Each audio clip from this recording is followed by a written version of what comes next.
In a world where comics, movies, games, rumors, and Kardashians come at you 24/7, 3 champions will rise to defend you from wasting precious time, money, and emojis. BK, Nate, and Derreck will show you how to do it the player way.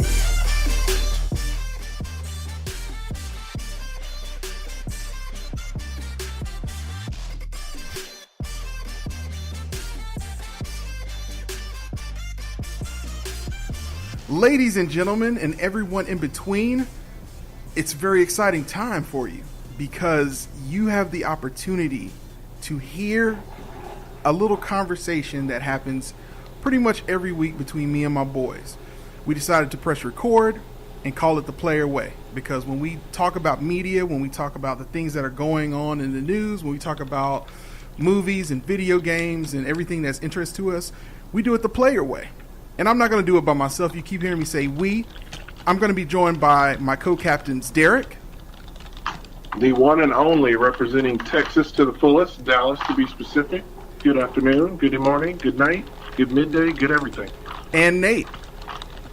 Hi, how are you? How are you within there? So, ladies and gentlemen, what you can expect is every week, as you've heard me say before, you'll hear the three of us come together. And we're basically just going to press record on our phone conversation and talk about how you guys can do media the player way, helping you guys curate everything that's out there, whether it be about news about video games, whether it be things about what's happening in the White House. I mean, it could be anything, any week. And if it's of interest to you, we'll name what our main topic, the name of the podcast. So if you're interested, give us a like. Give us a little bit of rating in iTunes. We are on iTunes. We're on pretty much all the major networks. So without any further ado, guys, what y'all been up to this week? Derreck? Oh, man, I been doing some reading. Couple cool video games coming out. One I'm excited about coming up is Friday the 13th. It's finally actually coming out. Oh, I'm excited about the really video game. I'm so glad you mentioned that. Man, we've been waiting for a while. I saw a trailer for it about a year and a half ago, and then finally it's actually coming out the 26th of this month. So I'm stoked to get that on the PS4 and go make everybody have a wonderful camping experience at the end of my machete. Man, They're making a Friday the 13th game? Yeah, dude, it's in beta testing right now. If you want to have like that, do you classic, play as Jason or do you play as let me give you a quick description. You can play as the counselor or Jason. So here's how it works. Okay, so it's basically kind of like, it's not first person, but it feels like a first person shooter. But essentially, there aren't any guns. So essentially, what happens is, you know how the beginning of every Jason movie, it starts off by some not important character getting killed, right? And everybody realizing, oh crap, Jason is here, let's get out of here, right? So here's what happens is you play with like exactly 5 or 6 how they react. So you play with like 5 or 6 people. Crime and Netley's, guys. I think a murder is on the loose. Crime and Netley's. Come on. So you play with like 5 or 6 people, and one person plays as Jason. And so each Jason that you can be is a different Jason from a different like movie. And so each Jason has different attributes based on how he killed people in that movie. And you can either choose to kill Jason, which is dang near impossible because every time you like deal like a death blow to him, you hear Jason's mother come on and give him like a pep talk and keeps him from like completely dying. Some Jasons can run, some can't. They all can do like this warp thing where they can kind of disappear and reappear. They have different abilities where they can sense like sound waves and know where you're at, even though it's like pitch black dark out there. But I mean, each round you play is like a full Jason movie almost. Like you're finding different pieces of equipment. And Derreck, please jump in because this is like kind of like something you brought up, so I don't want to steal your thunder. Can you play as Jason X? I'm excited about it, dude. They're using the Unreal Engine, so they're using Unreal Engine. So think Arkham Asylum, Arkham Knight, that type of movement. Unreal Tournament. It's going to be survival and everything. Jason is going to have Jason-like powers. Like he can, in essence, like if he's outside of the cabin, he can materialize inside the room, which is tantamount to the movies where you'll be like, he just walked past the window and then boom, he's coming through the hallway. Like, you know, that supernatural element. You can actually choose to hide under the couch and hope for the best, or you might get a machete coming through the couch to end your game early. So those type of things. And like the way you can end the round is you can either like get off on a boat and like escape Crystal Lake, because some Jasons have a huge weakness to water, but then some can't. So it's a gamble. So like you don't know which Jason you're fighting against because you can't see him until he appears before you. You can escape. You can call the police. Like you can like go to like a camp, like a cabin, and fix like the box that Jason destroyed, like the telephone box.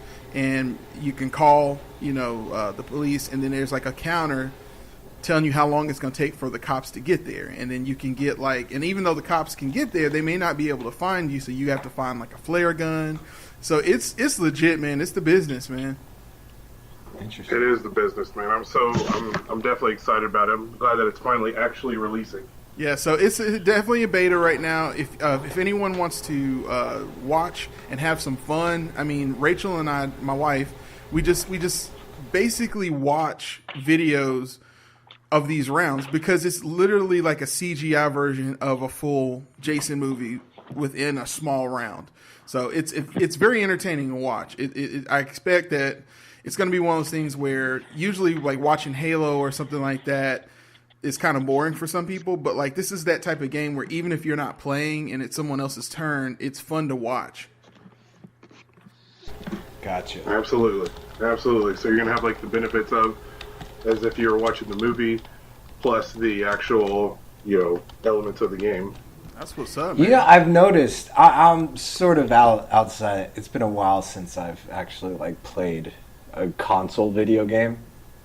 Just I don't know. As I've grown older, I've kind of nothing against them, but I've learned recently that people stream themselves like playing video games, and there's millions of watchers. Oh yeah, they have a whole network. Like Twitch. Twitch was something I just heard of a few months ago. Just people watching other people play video games. It's fucking astounding. Mm-hmm. It's amazing. I mean, hey. The best more power to it. And speaking of video games, and Nate, we'll get around to you in a second. Since we're on the video game thing, that's what I've been up to this week. Is Mario Kart Deluxe 8 came out for the Nintendo Switch finally.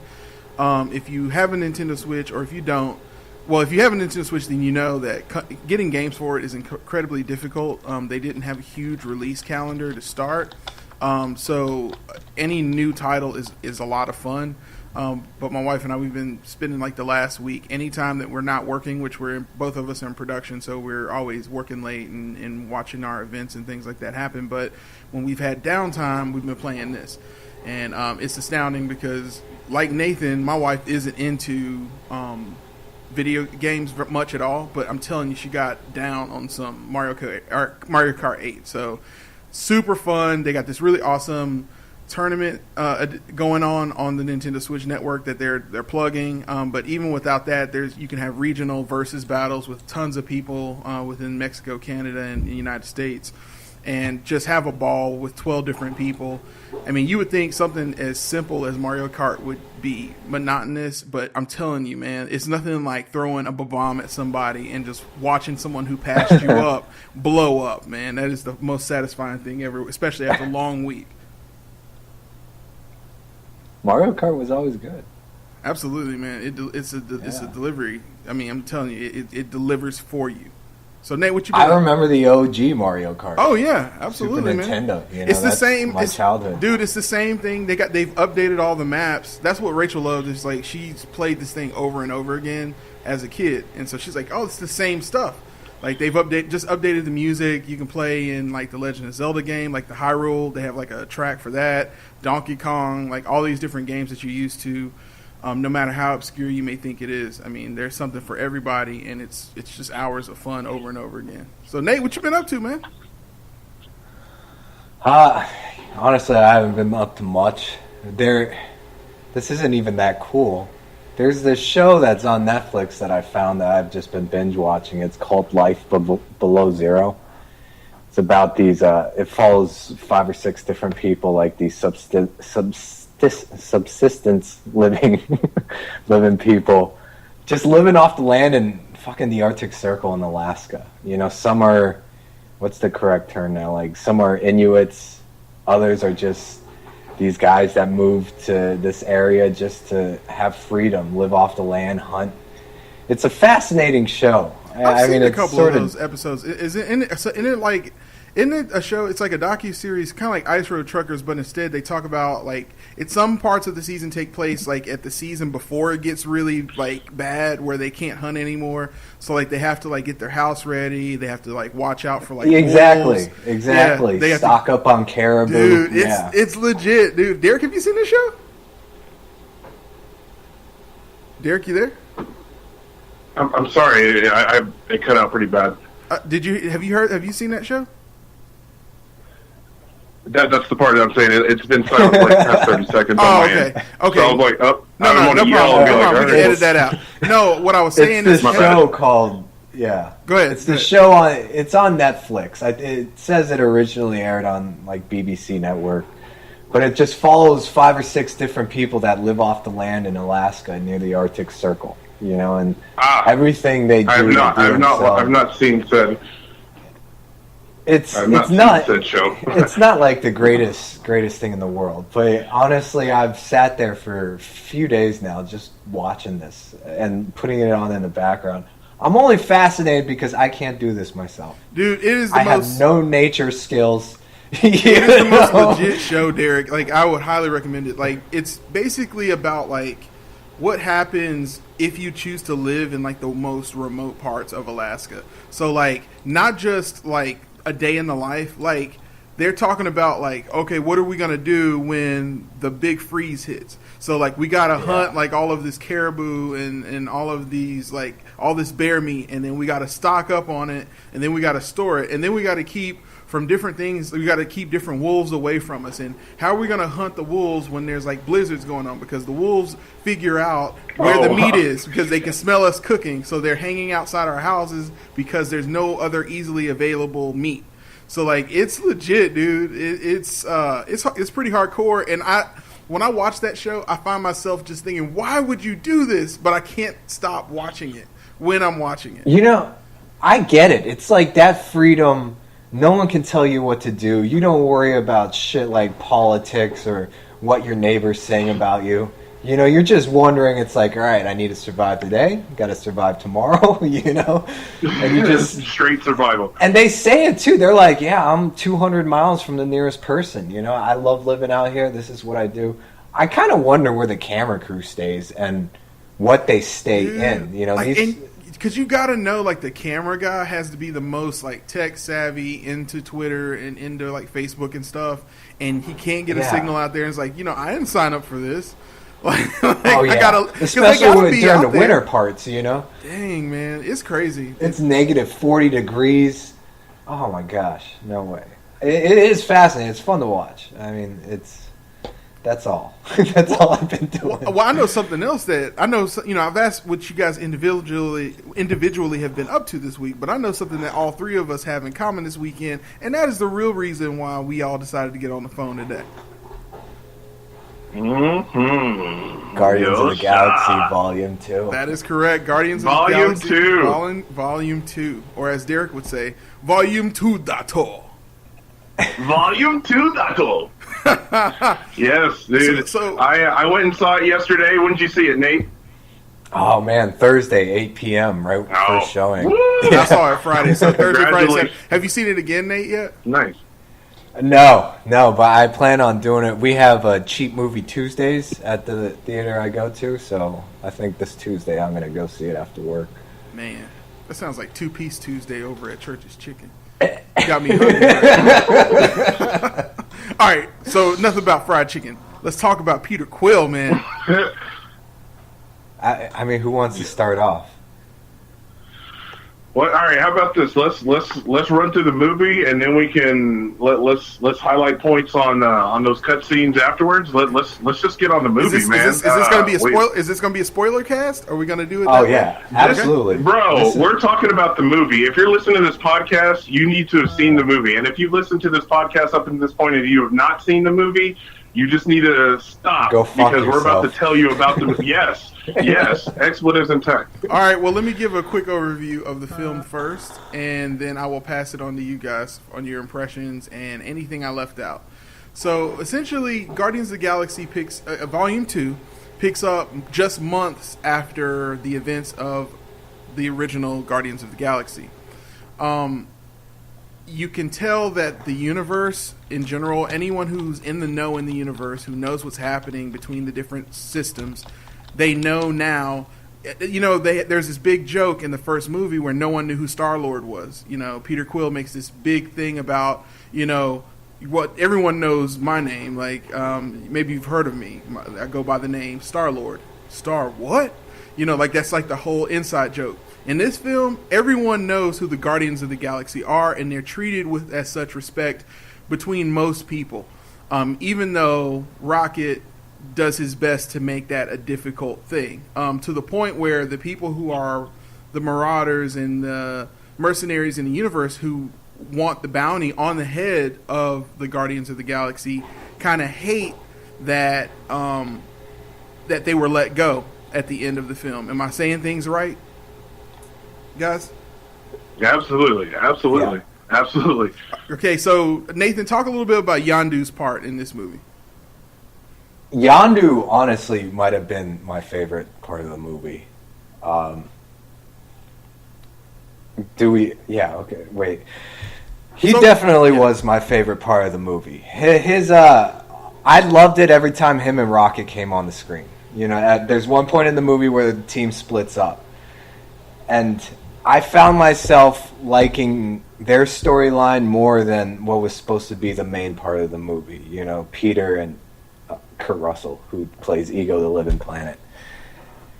I don't know. There was more... it was fun to me to see Peter interact with his dad, but the whole... everything on the Ravager ship from, you know, Rocket laughing at Taserface Dude, that was... the badass... that was you great. know, the... trying to get little baby Groot to get Yondu's fin, like, that's a joke that could have easily have gone on too long. You know, it got all the way down to Baby Groot bringing a desk. Cool.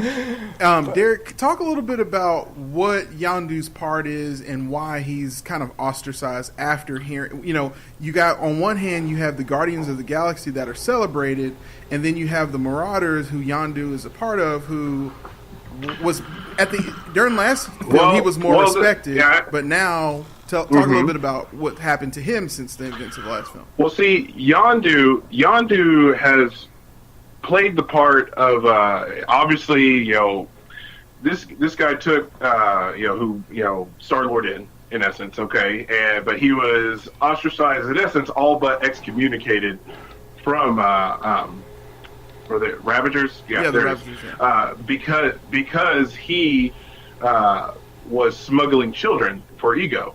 In essence, so therefore he wasn't respected, even though he had earned it. But he had, you know, they just excommunicated him. I'm not even going to say all, but they did. They had him out because he was smuggling children. However, as with most stories, there is a huge reason for why he quote unquote held on to Peter Quill and then continued to smuggle children and gave him the illustrious metaphor, I'm going to eat you if you run away, those type of things. So all that. He was keeping them safe, man. He was doing the things that he was supposed to be doing as on the moral compass. But the good part is, or the part that I found interesting is as you see the movie, you see the level of respect that he has was still among the people who should have had respect for him. That's what I liked to see. Even though Peter was in his face and upset and frustrated, he still saw his value. And I guess we can go ahead and go to that space scene, right? The beauty of how it was executed, of he understood every single thing in that moment, but you also got to see that he already knew. It was just solidified in that moment, as it's like, here's your spacesuit. I'm jumping up into space, and I'm doing what I've done for you pretty much your entire life. When this celestial left you on Earth, hit your mom with the hotness, and played some brandy, gave her that old Mustang treatment, and rode off into the sunset. You know what I'm saying? Exactly. But I really liked how they did that, because you actually got to see the pain and frustration. It was a much better Martha moment, if I may say so myself, of the fact that he just had to destroy the Celestial, which you found out is his biological father, so to speak, and then had to watch his in essence, the father that raised him, die before him. It was well done. It definitely tugged at the heartstrings there. But it was also because you got to see that struggle, because you in essence just viewed him as this bandit, this kind of bad guy, maybe like an anti-hero, but in this one you actually got the full circle of he did his thing. And oh my lord, while he was in prison, he did his thing with the arrow, didn't he, gentlemen? Man, that whistling Dixie all over everybody. Let's take it back for just a second. Okay, I'm going to say to anyone, if you're listening to this podcast and you don't know what Derek was just talking about, that means you have not seen the film, and you should not be listening to this, because we're going to jump around a little bit. But let me kind of organize it a little bit. Let's start talking about characters. How do you guys think characters were handled as far as character development from Volume 1 to Volume 2? Can I jump in? Yeah. Oh, okay. Drax, though, before Volume 1, he was in essence straight laced. Their race can takes things very literal.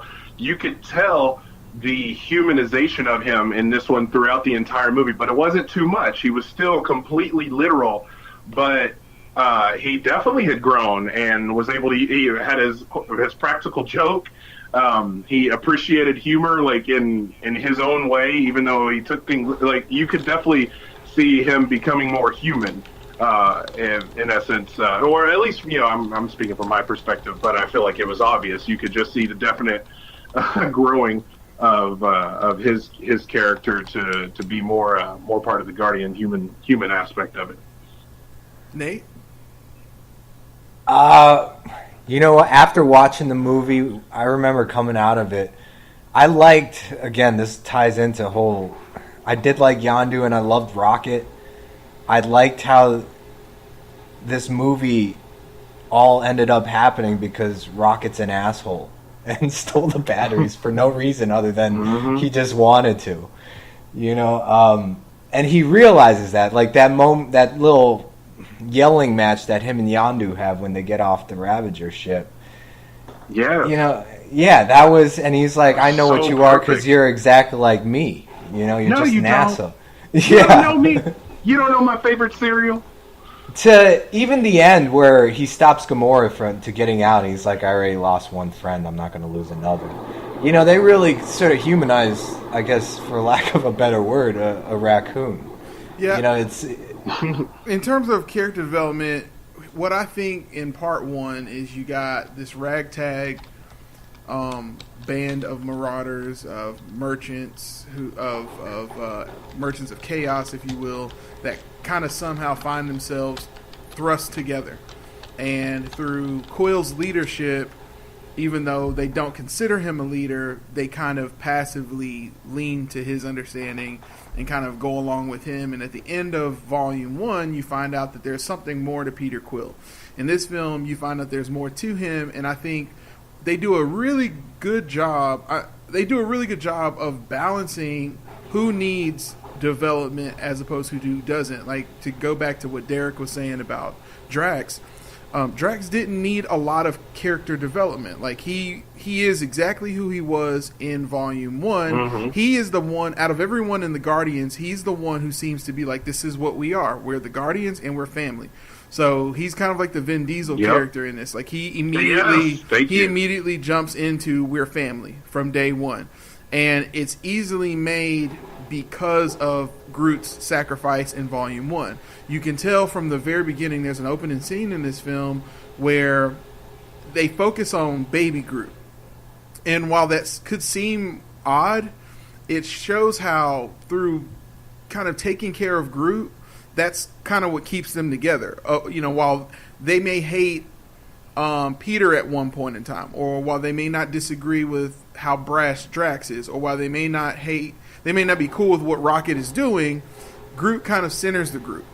Rocket is this resourceful guy who the reason why he's allowed to be around is because he thinks of everything, and there's nothing that he doesn't cover, and he's incredibly dependable, even though he can be an asshole at times. And then you got Drax, who is like the family guy who's always kind of keeping things lighthearted. He's the one out of everybody who, when anyone tries to take a situation too serious, he kind of gives people perspective, because he's obviously the oldest out of all of them, and he's had a family before, and he lost that family, so he knows what it takes to keep a family together. So he's always trying to keep things light. And then you got Gamora, who's obviously looking for her sister, who obviously also comes from a broken family. And then you got Quill. So you got all these people who come from broken families or the lack thereof, and they're trying to find a way to be a family without realizing that they are the family that they need. So you got Quill, who's looking outside of the group for fulfillment. You got Gamora, who's looking outside of the group to get fulfillment through her battle with her sister. But it all kind of gets centered back in through their journey in this film. And I didn't feel like one person got more shine than the other. Nate, what do you think about that in terms of screen time? No, not at all. Yeah, sorry, I was just thinking about that, but no, yeah, everybody got to shine, even Mantis, who's kind of the oddball character out of it, since she's new. But even the villains, Taserface had his moments, just being the guy people make fun of. Hell, it was nice to see Sylvester Stallone in there. He did a great job. I was surprised. Man, dude, he reminded me of Judge Dredd. When he was yelling at Yondu, it reminded me of that Judge Dredd argument. You betrayed the law. He did. I thought of you when I saw that. When I saw him appear, I was like, "All right, Nate is laughing about this right now. You betrayed the law." I almost wish he said that just as a throwback. You betrayed the law. Now, did you guys? Now, Nate already knows this, but I'm gonna see if Derek knows. Derek, do you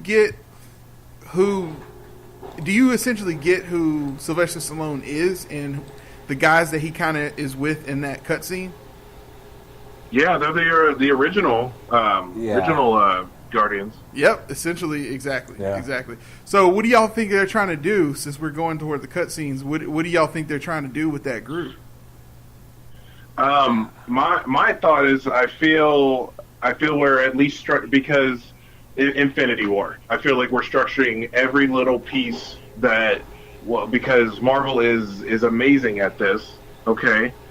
And I feel like they're setting every little piece. These guys are clearly going to be doing something that's going to come in a perfect line. Like I'm thinking like Rogue One kind of thing. Like how that whole movie was all for the plans of the Death Star. I feel like they're establishing these sub characters that will be doing these type of things. Just like with what's his name, Kraglin with the Arrow. Like they're establishing all these things where these are going to come in to handle these things, and I feel that's where we're going toward the Infinity War. That's definitely going to come back either in Part 3 or maybe as a role in there. So you think Sylvester Stallone's group? You think they're going to be in the Infinity War? Is that what you're saying? I don't think the first one. Second part, maybe not. Yeah, some supporting thing. Oh, interesting. See, I do think you don't hire Sylvester Stallone and then Ving Rhames. And even fucking Crouching Tiger, Hidden Dragon woman, who I can't think of her name right now. Zhang Zi? No, the older one. Oh, yeah, that's who she is. That's right. Michelle Yeoh? Yeah. You don't hire them just to have some quick 30-second scene. You know. So you think they're going to be in Guardians? So y'all think they're going to be in Infinity War? That's interesting. Maybe not the first one, but definitely maybe the second one. But definitely, I think they'll be in Volume 3 of Guardians. I think they're more so going to be in Volume 3. That's what I'm thinking. They're hitting more on them or even to see what the buzz is going to be about for even doing something with them separately. I will, in terms of a movie, I'm glad this didn't have too much, part of what people complain about with Age of Ultron was getting those scenes shoehorned in there just for, plot to drive the whole Infinity War thing, like the Thor and the little puddle he was in and seeing the Asgard and stuff like that. They didn't have, unnecessary setup in this movie. Yeah, it wasn't forced. Like, a lot of the stuff they... No. Well, see, okay, I agree with you. Cause it was through, Nebula and... It was almost through Nebula, showing why she hates Thanos. And it also made Thanos seem like, oh, man, this is one bad dude. This girl kept losing, so he put more machine parts in her. That's a little fucked up. Well, yeah, I think what you're getting at is that the problem with Age of Ultron is they had a really good concept and really great acting and a really good ensemble cast. Pretty much the same cast that they had for Captain America Civil War. They didn't do what they did with Captain America Civil War. They spent more time in Age of Ultron trying to set up for things, like the standalone battle with Hulk and trying to show why he would run away. And this weird kind of offshoot scenes with Thor that didn't make any sense until just now. A lot of things were done in that film to set up for other things. Like even with Vision and Ultron having a scene to themselves in the end. A lot of these things will probably make sense later on, but have no sort of sense right now. So you have to spend time entertaining the fans right now so that you can have something better in the future. So I think they did a really great job with Guardians Volume 2 of trying to entertain us and not trying to make Guardians something that it's not. It was always this fantastical, silly comic, and they embraced that. And they went even more so to it, even more so than I probably would have been comfortable with going as a writer. Down to the arcade kind of nod to Ender's Game. With having all of the different people in an arcade shooting as a battalion, and you hearing these actual arcade sounds when their ship gets blown up. I thought that was really creative and really smart, showing Howard the Duck more. Yes, there was just so much stuff. This to me, I've said this before, but this installment solidifies that Guardians of the Galaxy is Marvel's Star Wars. Yes, it is. To me, it's just, it's hard to say it's as good as Empire, but it's as good as Empire, man. Actually, we didn't mention this, but I got so happy when Yondu, Rocket, and Groot were jumping through the many little jump portals. You just did 700 jumps, you idiot! The fucking... and the pinball. We live in a world where I saw the fucking Watchers on, the big screen. How cool is that? Chatting with Stan Lee.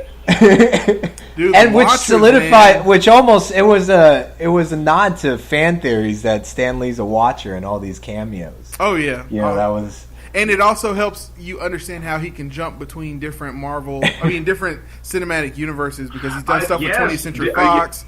He's done stuff with... While he was yapping, he's like, and then one time I was a FedEx delivery guy, and I was like... So he's acknowledging all of these other...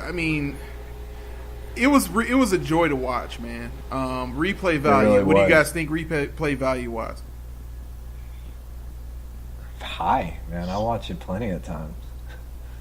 How many times do you think you're going to go back and see it, Nate? Oh, in the actual theaters? Yeah. Yeah, just probably... I'll watch it twice and wait for it to come on online. So 2 more times or 1 more time? No, just 1 more time. Okay. Derek? Not that detracts from how I good got the you. movie I'm gonna go see it. I'm gonna go see it tomorrow night, definitely. Yeah, I'm gonna go see it at least 1 more time on matinee, and maybe even a 3rd time. There's there's so much there. Man, what did y'all think about Adam Warlock, man? Dude, yes. Oh, yeah. Like, this guy has fought Thanos a few times. You know what I'm saying? Nathan, what do you think they're gonna do with Adam? What do you think they're gonna do with Adam Warlock? Well, James Gunn already came out and said that he's going to be a big part of Volume 3, obviously. I had a feeling especially when the trailers came up and they showed the Sovereign and how they were all gold, being a comics guy, I had a feeling. I thought Adam, honestly, when Sylvester Stallone was first announced to have been having a cameo, I was almost hoping he would play Adam Warlock, I think it's better that we get a little more time. What's funny though is when she said Adam, it took me a second because she doesn't say Adam Warlock.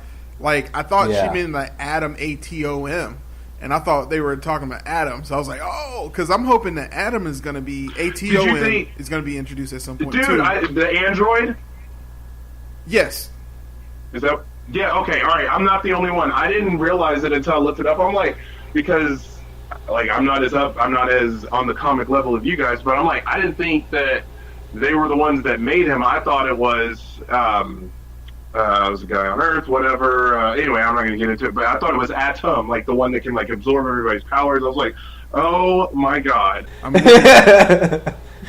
Just to change the subject, James Gunn, he directed and wrote this movie, and I think he nailed like the family dynamic, just building off of what was established in the first one. And I really hope that there's one day where Marvel Studios gets the rights back to Fantastic Four and give fucking James Gunn the movie, because this dude knows how to write a family. Yes, he does, and he's excited about it. Like I've been a fan of James Gunn ever since I saw him on the live stream of New York Comic Con 2016, I believe it was, when they were revealing things about Volume 2. And James Gunn came out there and he was like screaming, dude. Like he's so excited. Like it's so different from like Zack Snyder and these other directors, even Joss Whedon. Like he's a fan of the source material.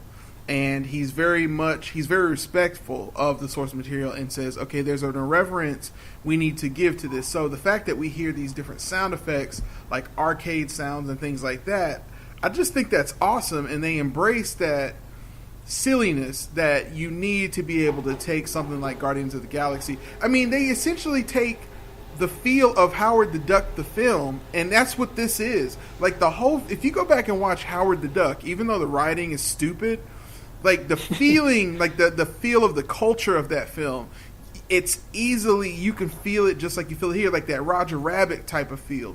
Like there's that feeling in this film where like you're not taking what's happening super serious, and you're just along for the ride. And to disarm an audience and disarm an audience of fanboys especially is so hard these days. So I mean, I have people at work who are not a part of the demographic that they're trying to attract to see this film. And then you got people like me and you guys who are super into Marvel Comics and what they're doing. And these audiences alike somehow are excited about this film, and it showed in the box office. Anybody got numbers on this thing right now? They're saying 145. No, they usually kind of like it probably will hit it on Monday. They're projecting 145. I know so far. Say it again, Nate. Yeah. 145 million. 145 million is what they're projecting. Absolutely. I'm already hearing that it do. At least that's. Because who was number one last week? It'll probably be over 150, I bet. What film was like number one last week? Anybody know off the top of your head?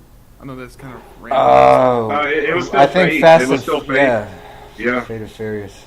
Yeah, so it definitely dethroned that, which is no small feat because Fate of the Furious has grown into a monster right now.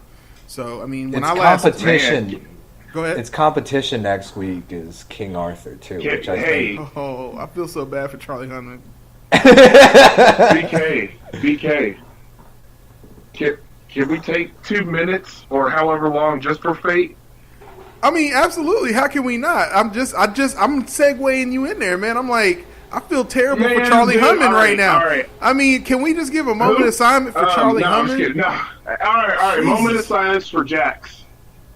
Who? Hey, Riding through Chibs. this world. We know what happened to Chibs at the end of the series. Yeah, Motherfucker with the steak. Hey, you guys are gonna walk and stay about my head no here. What? No one knows what you said. One day, give it one day more. Dude, before we go Let's to take a moment of silence for Chibs, guys. Dude, moment of silence. Look, moment of silence for a lot of people in this film, dude. They were not afraid to kill people in Guardians of the Galaxy. I mean, the death toll on this film was huge. Like, people got killed with arrows. People just got thrown, jettisoned into the universe. When you mention that, I think about when Chibs was shot out into space, and then the slow turnaround of, there's hundreds of bodies out here. Hundreds. Like, the overhead shot of the whistling arrow going through bodies. Oh man, it was a beautiful concerto. Symphony. Yeah, a symphony of a single arrow.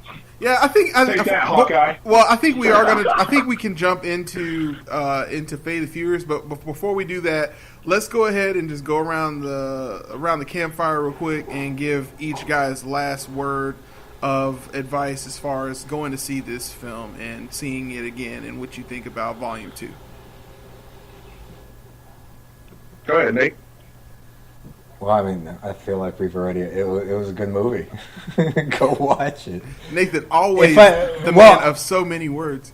What I was more curious about is if you guys had any nitpicks on the movie. I mean, there's very little to choose from, but I mean, I need to see it again.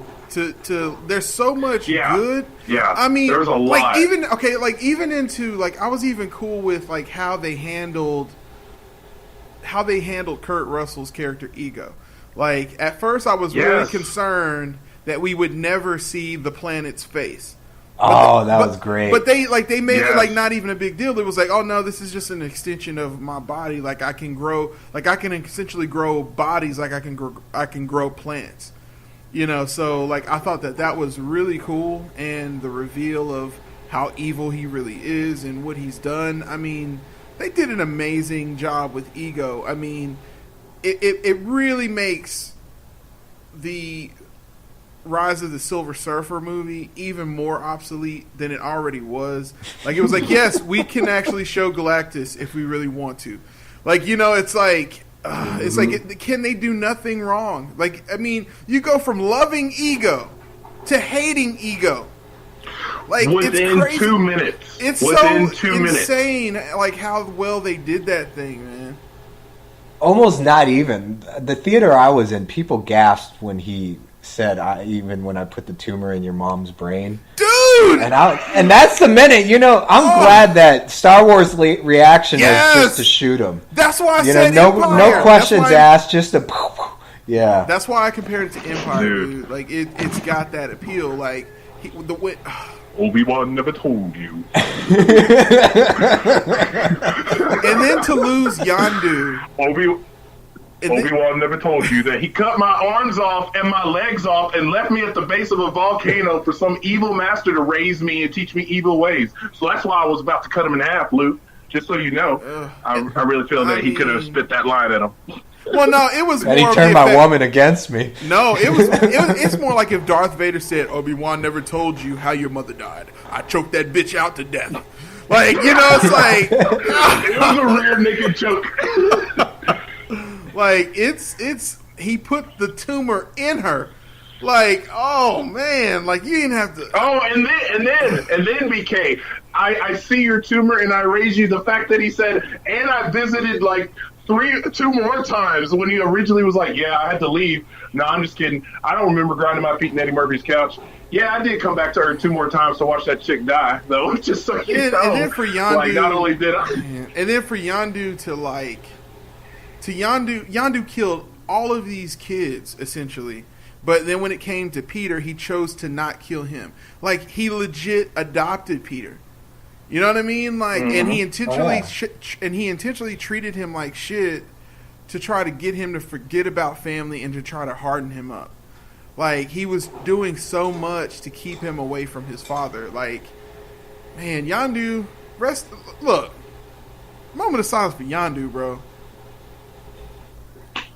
I wish I had some fireworks to shoot off. Bro, like that funeral scene was so sad. I was kind of wondering. All right, you asked about it. That's the only thing I was wondering. Like, so all these ships just come with limitless supplies of fireworks? Or are they actually shooting weapons? Are they? Oh, guys, hey, I would like my ship. Build it with 400 million pyrotechnics, just in case we ever have a funeral. I want to shoot a lot of fireworks off. Well, sir, don't forget life that. Support containers? Yeah. No fireworks. I don't need. Don't forget to put fireworks. Don't forget to put the firework button in the dashboard over there. And I'm like, and then just a plethora. Oh my god, it was so much. I was like, man, I am glad. I kind of wish I had synesthesia to see what these colors taste like. You know what I'm saying? Man, this is beautiful. Yeah, I thought my little nit, and they all jumped there. My little nitpick of the movie was Mantis. I mean, nothing against her. She was good. She served her purpose in this movie. She's already slated to be in Infinity War. And my only wonder is, like, what the fuck is she going to do? You know, she can put people to sleep. To me, that's the only power you introduced us to. Well, no, so no, but that wasn't that. She could put people to sleep, but she could also manipulate feelings. So they imply that she can change people's minds if she really wants to. She just hasn't learned to really harness her feelings. Like, but then she can also sense emotions. She held him down. Yeah. Like, let's give her some props. She held him down for long enough for. Yes, dude. Like, she's like, I don't know if I can. Boom. Like, she held a Celestial down for long enough to like, it was perfect. Just those little. That's kind of what I was talking about earlier. Throwback to like the old Guardians. It's like those little things where they're gonna have some sort of important role like that.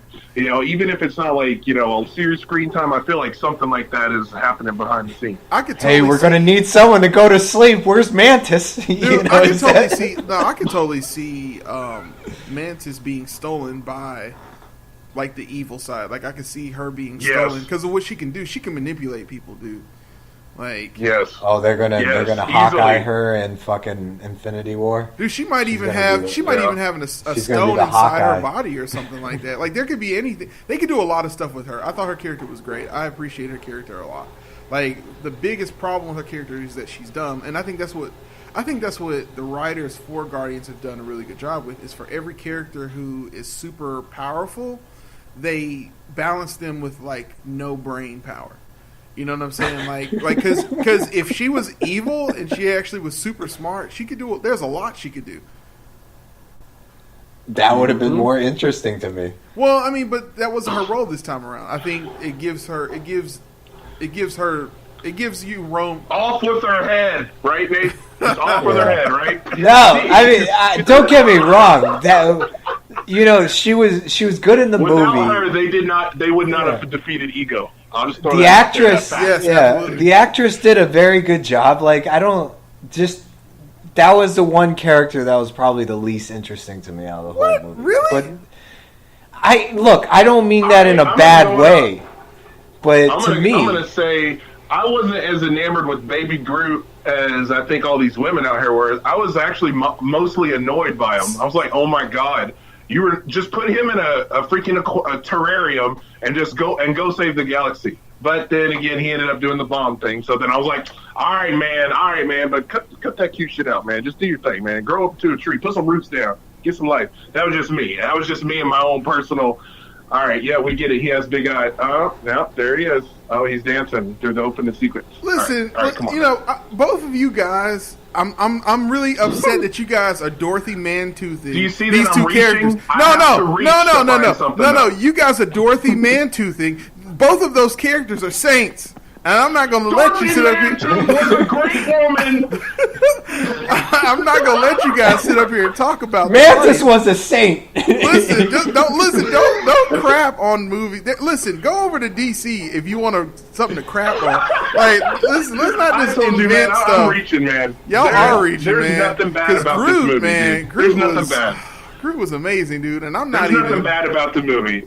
I liked Groot. I have nothing wrong with Groot. Groot was great. Like Mantis. I said, if I have to find something, that's the only thing I can reach for. And I even like how we get it. You're adorable. And I even but see, there's more to it than that though, because there's even times where you can tell that Groot. I'm not upset about it, but like that's just like if you're asking me to find something. Oh yeah, but like there's even times where you can see why they keep Groot around, because there are times where Groot takes people out.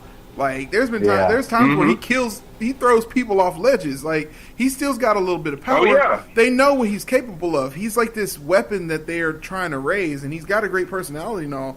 But they know what he can do. Like if they raise him right. So I even like the little cutscene where you see him growing up, and there's a time skip. So I mean he's getting there, man. Team Groot. Team Groot with all the roots. I thought it was absurd that Vin Diesel is still making money as just saying one word over and over again, or one phrase. Must be nice. I know, right? Well, in all fairness, he does have to record it in like 100 different languages. No. In all fairness, the man has the top two grossing films in theaters right now. He doesn't care which one is going to win. He's winning either way. Like Vin Diesel, man. And he's losing the Fast and Furious franchise, The Rock and Jason Statham, man. He knows this. He sees it coming. He ain't gonna lose it to them. I think they're gonna have like a spinoff. I don't think. No, yeah, they already have announced the spinoff. Yeah, but he's not. He's never. I mean, Dom is always going to be the guy. Oh, like for real? Like Nate, for real? There's a spinoff. Rockin', for real? Jason, officially announced. That's why I said it because I knew it was right. Like a week after the movie came out, because Fate of the Furious was the Rock and Jason Statham show. In a good way too. I don't know, man. I mean, let's they announced it with a fucking quickness. I know we've been going for an hour or so, but let's go ahead and talk about Fate of the Furious, because I don't agree with that statement was just said either, man. I mean, I think Dom is always going to be the king of that franchise. The only time that those movies work is when Vin Diesel is in it. When he's not in it, those films don't really work. I mean, you could say that when Paul Walker was in one by himself, it worked. But, I mean, Paul Walker, obviously, rest in peace, he's not around anymore. So, I mean, you can't have... Pieces. I mean, that's exactly... too soon, man. One could also make the argument that this franchise reached new heights once The Rock was introduced. Once The Rock was added. Yeah. But you could also... But the thing is... Fast and the Furious 4 didn't make... They all have a dynamic, but you could have put anybody in The Rock's. Fast and the Furious 4 didn't make Fast and the Furious 5 money. Once because they went Fast and Furious, then Fast 5, and right. Okay, and then and then Fast Furious 6, and that's when it started becoming like $1 billion movies. Yeah. Yeah, I don't know. Just saying, just throwing it out there. Yeah, I mean, I watched XXX2: Return of Xander Cage, and Well, but okay, really, are we gonna go to that? No, I'm just saying Vin Diesel. No, Vin Diesel has a terrible look. Vin Diesel is terrible at picking parts. That's what we know for sure. So when he's got a good one, he needs to stick with it, which is what he was trying not to do with the original franchise. He's the guy who said that they shouldn't have had a sequel to begin with for Fast and Furious, which is why he left the franchise to begin with. So yeah, he himself admits that I was stupid for leaving. XXX is a franchise that should have never been made in the first place. Like terrible films in the first place. So for you to even say that on the show, we need to baptize this microphone right now. I think you did a very good fairness, give me your badge and your gun right now. We were both in the theater at the same time watching Riddick. Yeah, Riddick was, and then see the problem with Riddick is, I mean, the Chronicles of Riddick film was great. If they had stuck with that, may I postulate something? Okay, go ahead. Yes. Do you let's just equate this like to the Marvel universe. The Hulk rarely, whenever he has a movie by himself, it was pretty much like the lowest grossing film of Marvel. There was a handful of other things, but whenever he's introduced in like enough doses, it works. I.e., Vin Diesel. I get your point, Nate, with Rock and Jason kind of stole a show, which The Rock is just a charismatic, like this. That's what he's good at. He's good at that. He's seasoned. But yes, And Vin Diesel, he's already established so much of a character in this series. It's not about. It's not even about Vin Diesel. It's about Dom, the character that Dom is. It is, and yes, exactly, Dom. So the fact that Dom didn't have to be in the movie as much as probably the screen time that we saw with Jason and The Rock, just should prove that their dynamic and the writers and everything have worked together enough to make it work. Like, yes, it was entertaining seeing The Rock tell an FBI agent about Taylor Swift and the back and forth. I'm going to kick your teeth so far down your throat, they're going to be in your ass. You got to stick a toothbrush up it. All that stuff was great. However, it's because they laid enough groundwork, and it's enough to introduce in whatever parts, because he just carries that enough weight.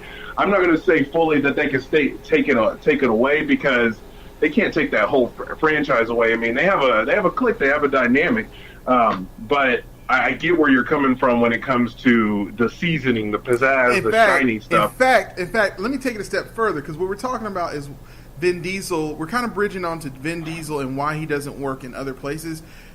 Vin Diesel to the Fast and Furious franchise is what Sylvester Stallone is to the Rocky franchise. Like, what you love about Sylvester Stallone and what he brings to the table as an actor, yes, all of that can be shown in just a Rocky film. Like, if he did nothing else in his career, that would be enough of him. And you have to. Sylvester Stallone has to be careful. And we're excluding First Blood and stuff too. So you're on it on that one. Hold on.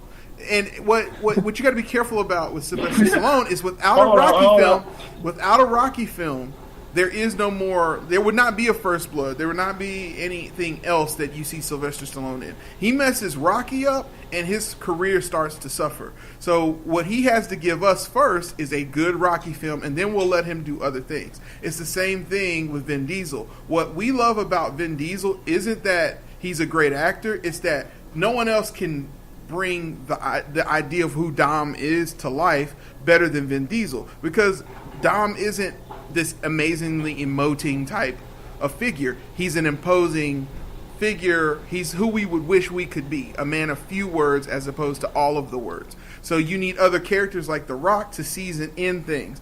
Tyrese seasons in things. So all of these actors kind of help dress up the cornucopia that is Dom's life and what his life is about. It's not that Dom is so awesome, is that Dom keeps all of these awesome personalities together and keeps them moving forward. He's the Charles Xavier of his X-Men, if you will. Okay?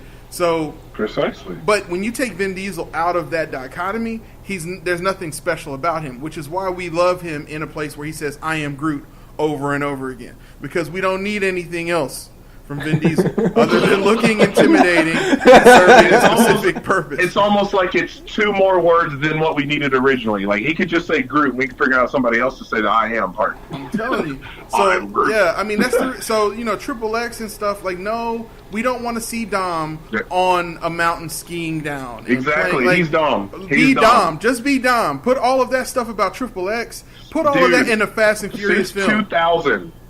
He's been, since 2000, he's been Dominic Toretto. Like, it's okay to be typecast, Vin Diesel. It's made you a pretty penny. It's made you so many pretty pennies that they even made you make a Riddick movie. You got a Triple X sequel for no fucking reason. You got to be Groot somehow because of Dominic Toretto. You know what I mean? Yeah. So, because of that. So, like, embrace it, man. You have a 15-year career on a franchise that can make a Furious 9 if they wanted to, and would still gross an expletive amount of money. How do they keep making these fast meal? They get better. How do they keep getting better?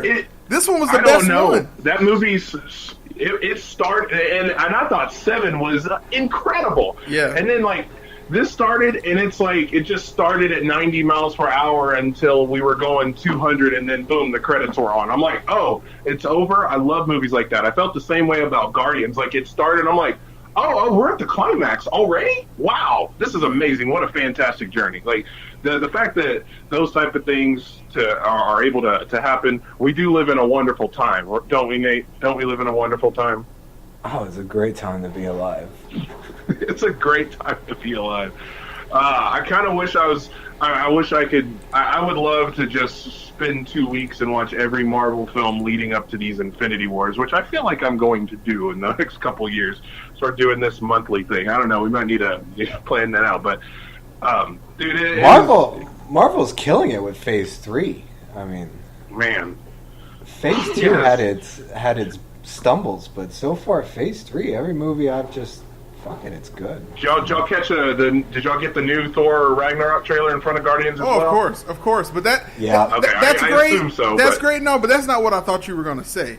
Because yes, Phase 3 is going great, and Marvel's doing everything right now, except for that stupid Entertainment Weekly spread that we saw about the Inhumans this week. Did y'all see that? Well, that has nothing to do with the film universe. I'm just saying.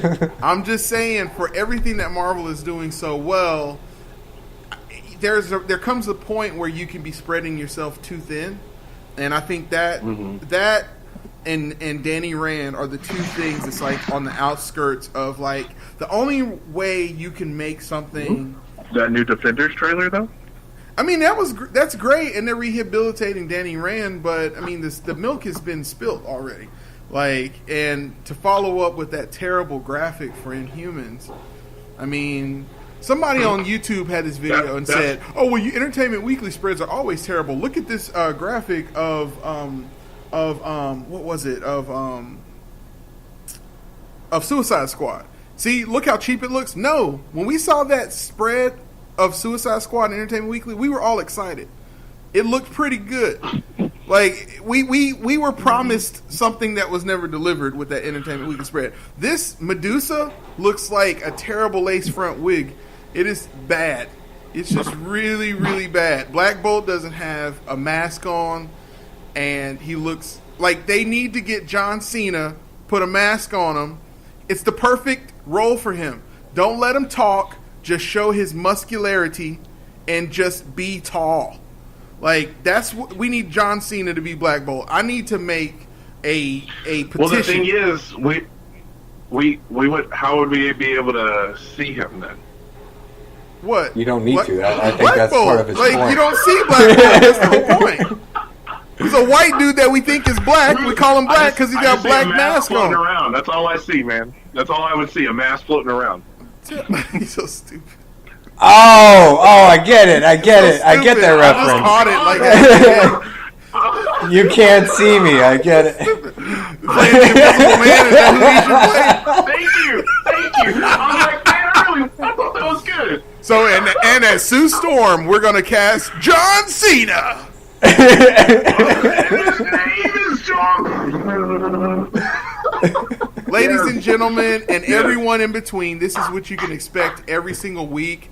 We're going to be talking about your favorite movies, your favorite TV shows, anything of interest to us, we hope is going to be of interest to you. And if it's not, we're going to show you why it should be the player way.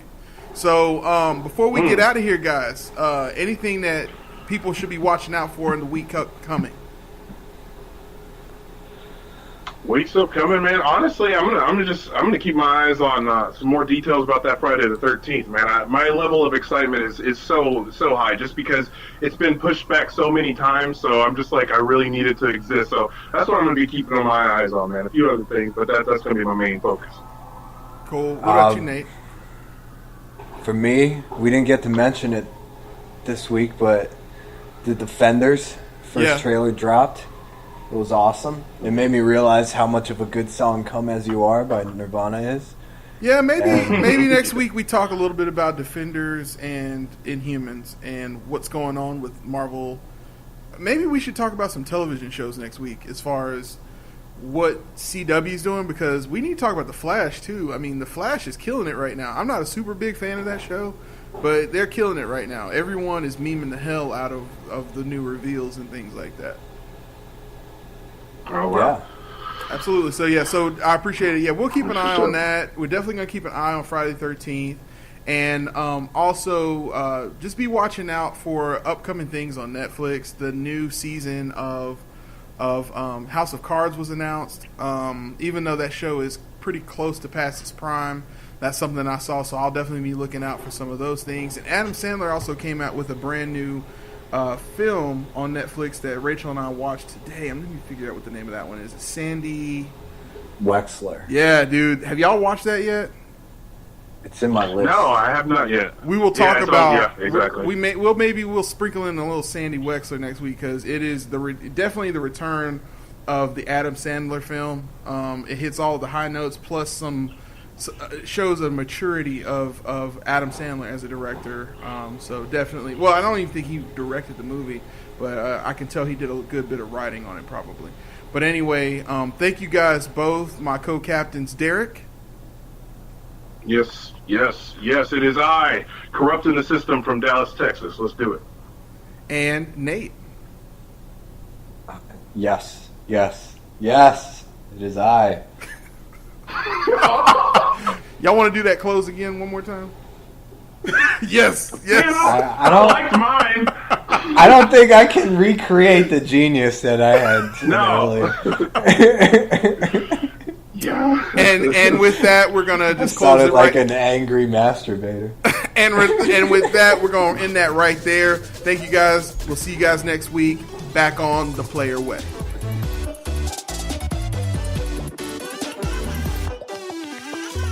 Thanks for listening to the Player Way podcast.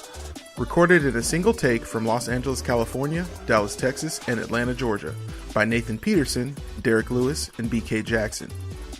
Our opening theme is titled Bound by Ricky Remedy, courtesy of Elysian Records, and our closing theme is titled Coconut King Diaries by Xander, spelled Zahnder.